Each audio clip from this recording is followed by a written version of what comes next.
ಇನ್ನು ಬಳ್ಳಾರಿಯಲ್ಲಿ ನಡೀತಾ ಇರುವಂತಹ ಸಮಾವೇಶದ ಪ್ರದೇಶದಿಂದ ನೇರ ಸಂಪರ್ಕಕ್ಕೆ ಬಂದಿದ್ದಾರೆ ನಮ್ಮ ಪೊಲಿಟಿಕಲ್ ರಿಪೋರ್ಟರ್ ವೀರೇಶ್ ದಾನಿ. ಬಳ್ಳಾರಿಯಲ್ಲಿ ಸಮಾವೇಶ ಎಷ್ಟು ಗಂಟೆಗೆ ಆರಂಭ ಆಗುತ್ತೆ, ಸಿದ್ಧತೆ ಹೇಗಿದೆ ಮತ್ತು ಏನು ಈ ಸಮಾವೇಶದ ಪ್ರಮುಖ ಉದ್ದೇಶ? ರಾಧಾ, ಬಳ್ಳಾರಿಯ ಬ್ಯಾನರ್ ಗಲಾಟೆ ವಿಚಾರಕ್ಕೆ ಸಂಬಂಧಿಸಿದಂತೆ ಬಿಜೆಪಿ ನಾಯಕರು ಇವತ್ತು ಬಳ್ಳಾರಿಯಲ್ಲಿ ಬೃಹತ್ ಆದಂತಹ ಪ್ರತಿಭಟನಾ ಸಮಾವೇಶವನ್ನ ನಡೆಸ್ತಾ ಇರುವಂತದ್ದು.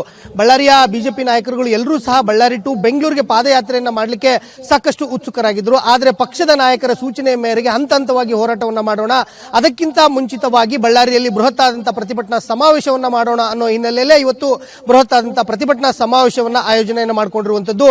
ಪ್ರತಿಭಟನಾ ಸಮಾವೇಶಕ್ಕೂ 11 ಗಂಟೆ ಸುಮಾರಿಗೆ ಸಮಾವೇಶ ಆರಂಭವಾಗ್ತಾ ಇರುವಂತದ್ದು.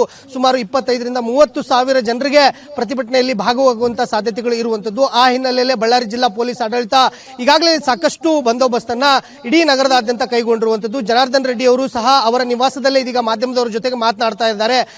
ಈ ಘಟನೆಗೆ ಕಾರಣರಾಗಿರ್ತಕ್ಕಂಥ ಕಾಂಗ್ರೆಸ್ ಶಾಸಕ ನಾರಾ ಭರತ್ ರೆಡ್ಡಿ ಅವರನ್ನ ಕೂಡಲೇ ಬಂಧಿಸಬೇಕು ಅನ್ನೋದು ರೆಡ್ಡಿ ಬ್ರದರ್ಸ್ ಅವರ ಒತ್ತಾಯ ಆಗಿರುವಂತದ್ದು. ಮತ್ತು ಇಡೀ ಪ್ರಕರಣವನ್ನ ಸಿಬಿಐ ತನಿಖೆಗೆ ವಹಿಸಬೇಕು, ಇಲ್ಲ ನ್ಯಾಯಾಂಗ ತನಿಖೆಯನ್ನ ಮಾಡೋದ್ರ ಮೂಲಕ ಇಡೀ ಪ್ರಕರಣಕ್ಕೆ ಒಂದು ತಾರ್ಕಿಕ ಅಂತ್ಯವನ್ನ ಕೊಡಬೇಕು ಅನ್ನೋ ಒಂದು ಒತ್ತಾಯವನ್ನ ಬಿಜೆಪಿ ನಾಯಕರುಗಳು ಮಾಡ್ತಾ ಇರುವಂತದ್ದು. Radha, okay, thank you Veeresh.